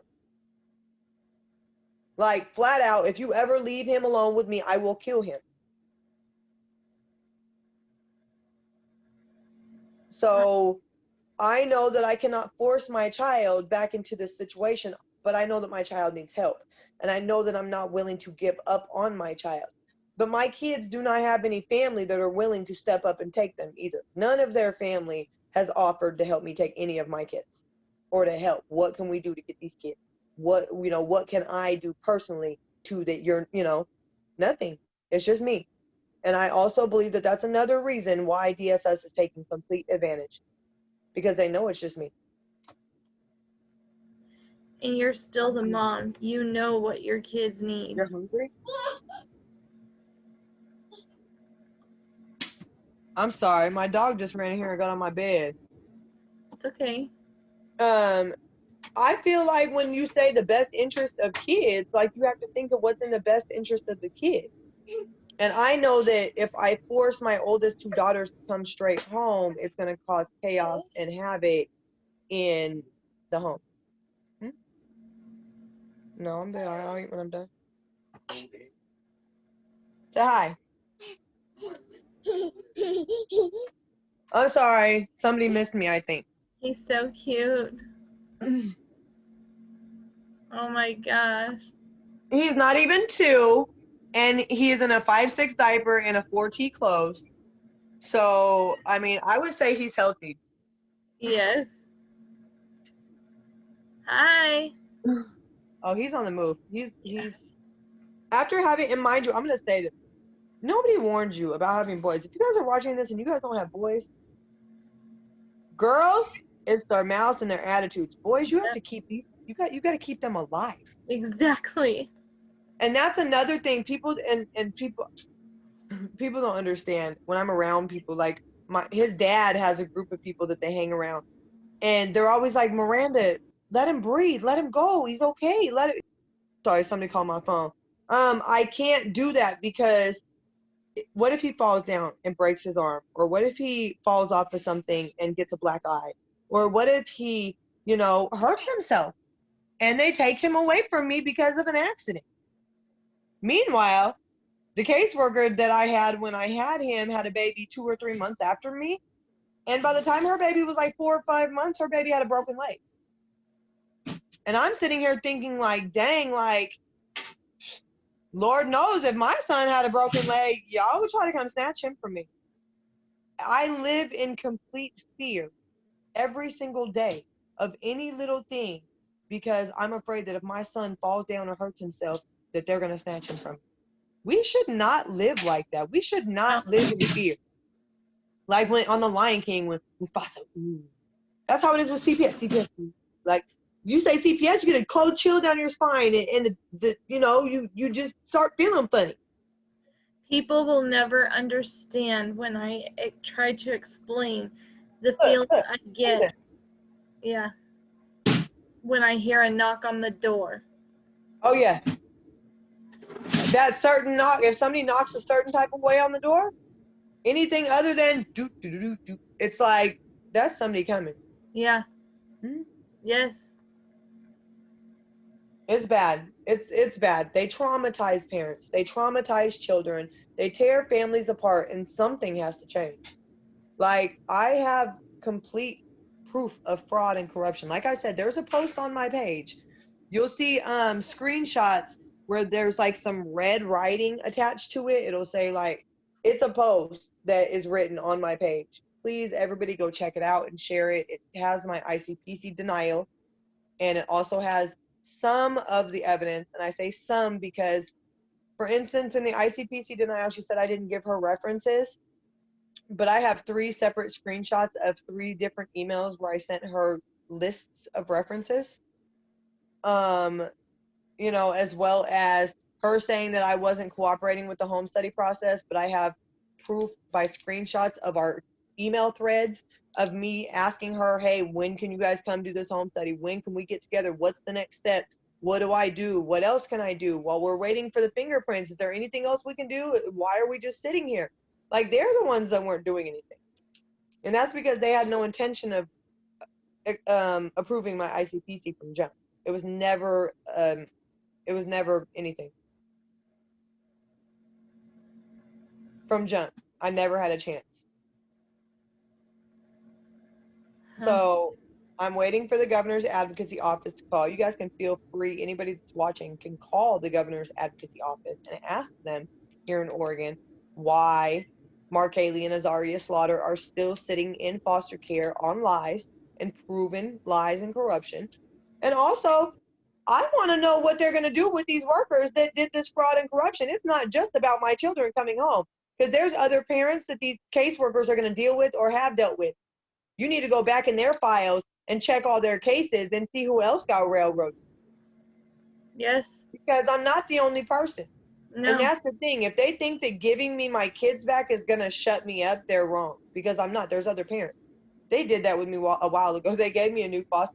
Oh, yeah, they definitely know what they're doing. The thing is now, let's just say that they gave you your daughters back and everything was fine.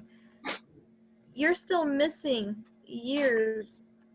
Oh, I think I've got a plan for that. It's going to hit them where it really, really hurts. Their pockets. I've requested, and I'm going to advise everybody to do this. At least everybody in Oregon. In Oregon, it's a simple link that you click. It takes you to their website, and it's a simple little form you fill out, and they request your everything. I've requested every single record from the day I was born until the day I died with Oregon DHS. That's going to be fun. I can't wait to get that in the mail. I requested my juvenile file from when I was a child to where they're going to have to prove I was sexually abused in their care. And I'm also requesting my full entire ICPC file as well as my full DHS file, because in the ICPC denial, she also said that I have had belligerent contact with DHS dating all the way back to 2004, which is when I had my oldest daughter. And mind you, you asked me earlier, Miranda, have you ever had an open DHS case with DHS? No, I have not. And that's why when I went to DHS and I said, hey, I want to request my whole entire case file from dating back to 2004, they were like, oh, well, what was your case? Who was your worker? I said, I didn't have one. It was just an investigation and it got closed. She said, what? I was like, well, yeah, your ICPC worker said that I had belligerent contact dating all the way back to 2004. So I'm trying to figure out what belligerent contact she was talking about in this denial letter. Because I don't understand. If I never had an open case before, how did I have such belligerent contact with you guys? And mind you, I've had really good relationships with DHS every time, because when I was going through my first divorce with my oldest 2 kids, he used to call DHS once or twice a month during the custody battle, trying to get custody. I never had an open case. Every time they came out, they closed my case and noted it as unfounded.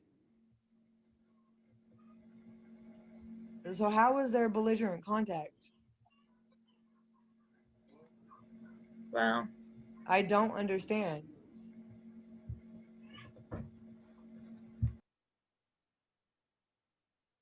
You know, so I don't know. I'm at a standstill. I've been calling Kelly. I just talked to her supervisor today.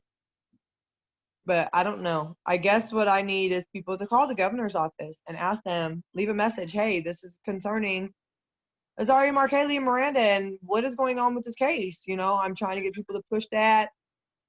I'm trying to get people to push the director's office in South Carolina, call the director like, hey, what's going on? Because this isn't right. This isn't right. And I'm going to sue them. I'm going to sue Oregon and I'm going to sue South Carolina because there's fraud on both ends. And I know it's possible. If people don't think it's possible, y'all are crazy, because I've seen families that have sued DHS and won. They just cashed a family out, I think, for like $900,000, I think I seen, because of fraud and corruption. And if all of us CPS families get together and file a class action lawsuit, we're gonna like eventually they're gonna run out. Like if everybody starts filing lawsuits against these corrupt organizations, if you guys don't know somebody, maybe find somebody that does law, or find somebody that has studied law, or even a paralegal or somebody that can guide you in the way to file a federal lawsuit in the federal courts against DHS. And one thing I always tell people is keep records, screenshots, pictures, evidence. Always get that stuff. And when you're talking to these people, get it in writing. Yes. Don't talk to them on the phone. Don't talk to them on the phone. I've learned that. Get anything important. I'll talk to them on the phone about non-important stuff, like things that I'm really not concerned about. I will talk to them on the phone about. But when it comes to really important things, if you're going to talk to them on the phone, at least back it up with a letter, or start it with a letter and make them respond, or an email or a text or something. And don't ever take your phone into court. You always have to print off. So if you're going to use screenshots, or you want to say, hey, I got this text message, Your Honor, that shows, get it printed off, because if you try to use your phone as evidence, the courts will take your phone as evidence. No, Yep. they can take your whole entire phone into custody, because it's now part of the evidence. Right. So always, you guys, print off your evidence, get pictures. That's me. I'm printing off pictures of my daughter with like her birthday cakes, and pictures from the parties, and meals that I've cooked, like random night meals. And because my daughter said I starved her, so I need to show that I didn't starve her. I'm gonna show some pictures of her growing up and all her nice, awesome, amazing clothes. She said I bought her clothes that were too small, but I swear I bought her $100 or a pair of shoes for $100 that I came home and found sitting in the mud in the yard, and I had to come apart about, because how did I just spend $100 on those shoes and they're outside in the yard in the dirt? Yep. But so I appreciate you letting me tell my story. I'm so grateful that you did.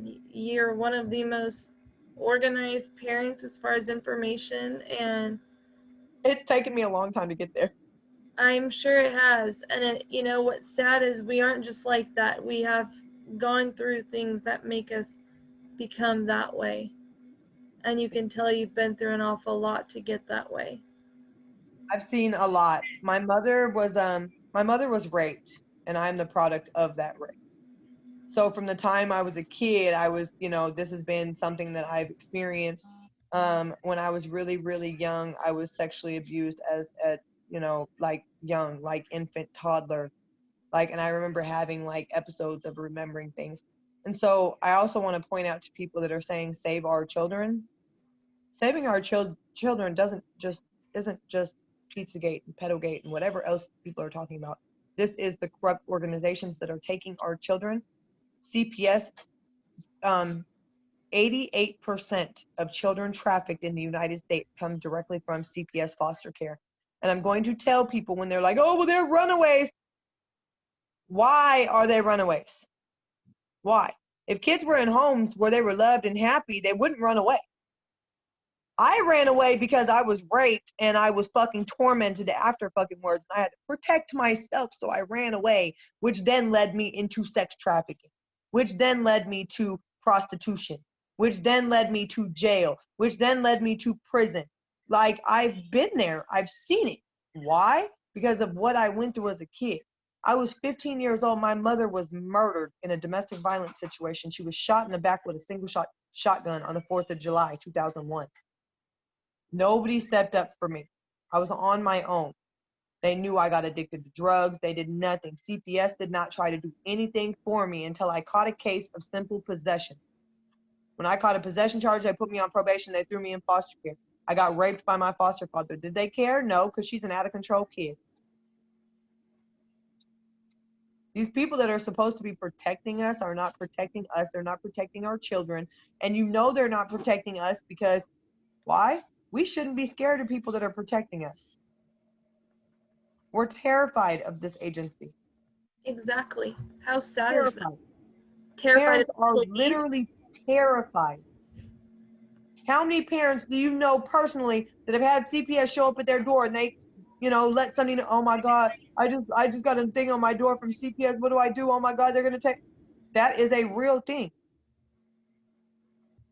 I really go to sleep at night and I dream about when they took my kids away from me and watching my kids cry as they drove away with my children in that car. And then they have it to where when your kids ask questions, you can't even tell them the truth. Like, I can't tell my kids that they've admitted that there's fraud and that, whatever, but they can lie to my kids and say, oh, your mom get a house and you're going to come home. Your mom has had a house and they're still not letting you come home.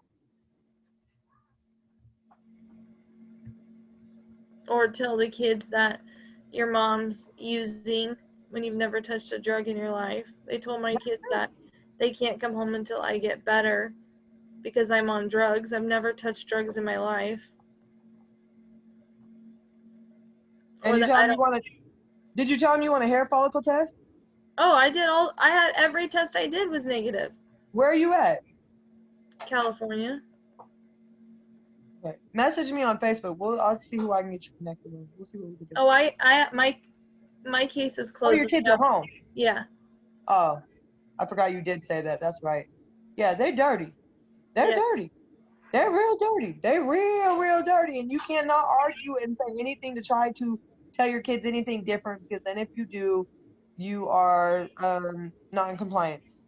Yep. I went to a visit one time. It was, in fact, I'll tell you when it was. Remember when I told you that in December I ended up going back for court and I stayed around Christmas? So I had a visit, my visit for Christmas. I go to DSS office. I walk in, 3 of my kids are in the room. I'm missing a kid. Where my other kid at? Oh, she's in the other room. She got upset. She'll be back.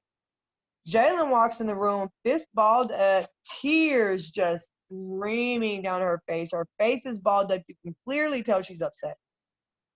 She goes over to the wall and slides down the wall and sits on the floor. What's wrong with you? She's just,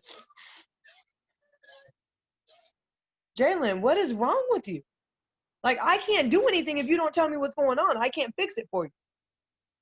And that, she points at the GAL. They were talking about you, and they were saying that we're not coming home, and I was arguing that we were coming home, and the guardian ad litem said that, or she didn't call her the guardian ad litem. Her name is Susan. Susan said that if I don't go home before Christmas, I'm not getting any Christmas presents. That's part of the bet.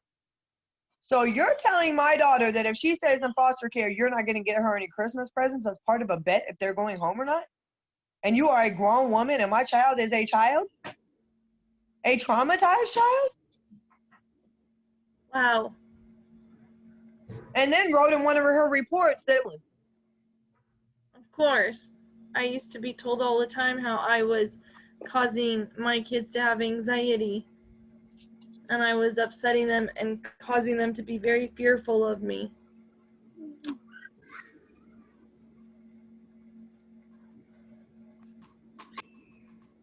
we got to get some changes, man. Yes. We got to get some changes. And I hope that people that hear my story will understand that it's not just bad parents. There's parents that they get caught up on something that's not true, and they get trapped in this web, in this rabbit hole that we just can't seem to get out of. And I can't get out of it. I mean, I feel like I'm right there. Like I have my fingers at the top of the big well that I've been stuck in for 3 years, and I'm like holding on. I just haven't been able to get myself over the ledge yet. But I'm hoping with everything going to the governor's office that is finally what I need.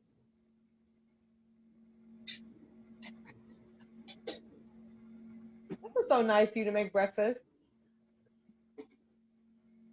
I had breakfast. Oh, sweet. But any other questions? I'm here.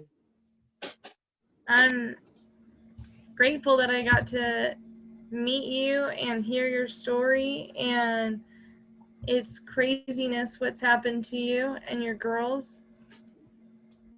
Complete crazy. It's I literally wake up sometimes and wish it was just all just a bad dream. Like, this can't be true, but it's reality. So I'm going to keep fighting. And one thing I will say about it, the head people of DHS that are helping me to get my case fixed, they have thanked me. They thanked me for my fight, for continuing to fight for my girls. They thanked me for continuing to keep pushing. They thanked me for the movement that I've been doing with like my protests and my events. So one thing I will ask is for people to get out there. Get out there and go to an event. When you hear that there's a protest at a DHS office or at a news building or at a park or anywhere that they are holding a Save Our Children's event or as going against CPS and DHS, if you guys don't know anybody in your area, please get with me. I will go in the comments of this live and like comment or something so you guys can find me. But if you guys don't know anybody in your area, I know a lot of people all over that are doing protests and things like that against DHS and CPS, and we could use people, because when I'm doing my events, I'm literally having 4 and 5 people show up. And 4 or 5 people, like that's 4 or 5 people, and yes, it's made change for my case, but it's not going to make the change that we need. No. We have all these people out here screaming in these cities about lives, about lives mattering and tearing up cities over, you know, this and that, but nobody will come to a Save Our Children's event. They just had a 16-year-old African-American boy that was just restrained to death in the same manner as George Floyd just in June or July, and nobody heard about him. His name is Cornelius Frederick. If you guys don't know about Cornelius Fredericks, go look him up. He just died. There's also the little boy that died on Easter. God, what was his name? Amari Boone. Amari Boone, who just was killed on Easter after his parents turned in multiple complaints to CPS and DHS that he was being abused. Then there's little Andrew McLean. He was 11 years old in foster care. They put him in a mental health hospital. Papa. He was mentally. Papa, no. Too hot. Eggs, you want to eat your eggs? He was mentally special needs. and refused to move lunch tables. And they freaking pinned him down and sat on his back and killed him. The same way they just did Cornelius Fredericks just this year. I made a board. I don't know if people have followed me or not, but I have a board that I made. It took me 4 days to make. It's one of my protest board. It has over 1,000 kids' names that have died in CPS care. And a lot of them were restraint and battering. There was one 3-year-old whose body was broken half, literally broken half. I want to see that. I'll send you a picture of it. And I want to, the other thing I want to add is it isn't just, what about the kids that, like you, that are alive and being sexually, physically, emotionally, mentally abused? Yeah. What about that? And the thing about it is our system is not set up to where our foster kids, when they, okay, the system is setting the foster kids up to become the next parents. And let me tell you why. They don't teach our kids how to be set financially. They don't teach our kids how to hold jobs. They don't teach our kids how to survive. They give your kids supposedly they give kids money when they age out. I'm still wondering where my money is from where I aged out. But anyhow, they supposedly give kids money when they age out and tell them good luck, go about your life. They are setting these kids up to go out and get pregnant. That way they can take their children. They are setting them up to go to prison because they're going to go out and break the law. There is a foster care to prison pipeline. There is. If you do not believe it, you need to check into it. It is there. Our kids grow up in foster care feeling unloved, unwanted, like nobody cares. Like no graveyard. But anyhow, I'm really grateful that you're out here and giving parents a platform to tell their stories. And I hope more parents do it. And I hope that, and I'm the type to say it like this too. I'm a believer that there are parents that have put themselves into situations. And if people, I don't want to say you because I'm looking at you, but I'm like talking to the viewers. If you are one of the parents that put yourself into the CPS mess, which no judgment, things happen, people make mistakes, not judging you, but you have to be willing to accept that and be like, look, I made a mistake and I'm changing that. Those are the people that we're willing to stand with. If you're still out here doing things that you're not supposed to be doing, going against what you're supposed to be doing, like using drugs and giving dirty UAs, it's hard. It makes it hard for the parents that are really out here screaming about the real injustice. Like, it really makes it hard when parents, I've had parents come to me, oh, I want you to help me. They're doing me so wrong. And then I get deeper into their case and they piss 34 times. I'm like, look, you done skipped counseling 6 times. You done pissed 34 times. You're not doing your treatment. Like, there's nothing I can really do to help you. You have to help yourself. So if you are out there, reach out to a parent that, any of us, we're all out here to support you. We're going to support you through it. Anything you need, advice, help, I'm here, but just make sure that you are doing everything that you can to make sure that there is no light that can be cast on yourself. Like, when they come to me, there's nothing that they can come and say, well, Miranda did this, this, and this, because Miranda hasn't done this, that, or that. I've done everything you guys have said, plus some. And I'm just waiting for you guys to give me my kids back, all while fighting. But just make sure you're not putting yourself into situations, catching, charges or, doing drugs or anything like that. Make sure you are staying squeaky clean in this fight and come fight with us. That's my thing. So. Agreed. Well, I know you've got your little man behind you and you probably have to go, and I'm going to help my kids with their schoolwork. Look, I starved them. I know. I starved them. Hi. Him had his freaking whole meal over here. Grits, eggs, and sausage or biscuits and gravy. I'm about to go eat. That's Enjoy it. I appreciate you a lot. Thank you so much. And I appreciate everybody that was able to take their time. Hi, sweetheart. And I know you wanted to talk to me, so get my number from my assistant and then send me a message and we'll chat. My son is over here throwing food. I'll let you go. All right, guys. Thank you, everybody. Thank you so Bye. much for giving me. Bye, sweetheart. Bye.